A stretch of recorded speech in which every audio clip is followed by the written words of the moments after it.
আচ্ছা, ইউরোপিয়ানরা এখন কার নাম শুনে এখনো ভয় করে? এখনো ভয় করে?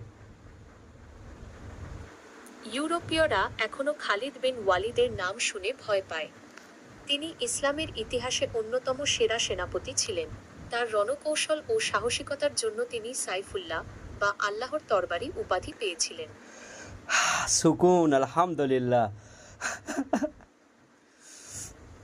আলহামদুলিল্লাহ। আপনার যদি আর আচ্ছা, ইউরোপিয়ানরা খালিদ বিন ওয়ালিদকে ভয় করতো কেন, এখনো ভয় করে কেন? খালিদ বিন ওয়ালিদ ছিলেন একজন অসাধারণ সমরবিদ। তার রণকৌশল এত নিখুঁত ছিল যে বড় বড় সেনাপতিরাও তার বুদ্ধির কাছে হার মানতে বাধ্য হতো। তিনি একের পর এক যুদ্ধে জয়লাভ করে মুসলিম সাম্রাজ্য বিস্তারে গুরুত্বপূর্ণ ভূমিকা রাখেন। তাই ইউরোপীয়রা তাকে ভয় পেত। এখনো তার নাম শুনে ভয় পায় কেন?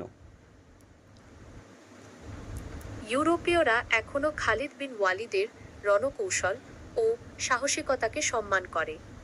তার নামে তাদের মনে ভয়ের সঞ্চার হয়, যা তাদের ইতিহাসে তার অসামান্য অবদানের সাক্ষ্য দেয়।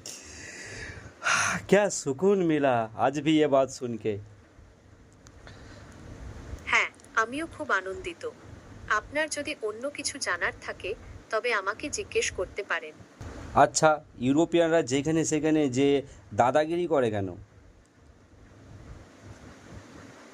ইউরোপীয়দের অতীত ইতিহাস এবং সংস্কৃতির কারণে তাদের মধ্যে আধিপত্য বিস্তারের প্রবণতা দেখা যায়।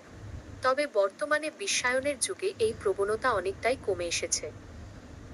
কিচ্ছু কমে না, ওরা যে কোনো মুসলিম দেশ, মিডিল ইস্ট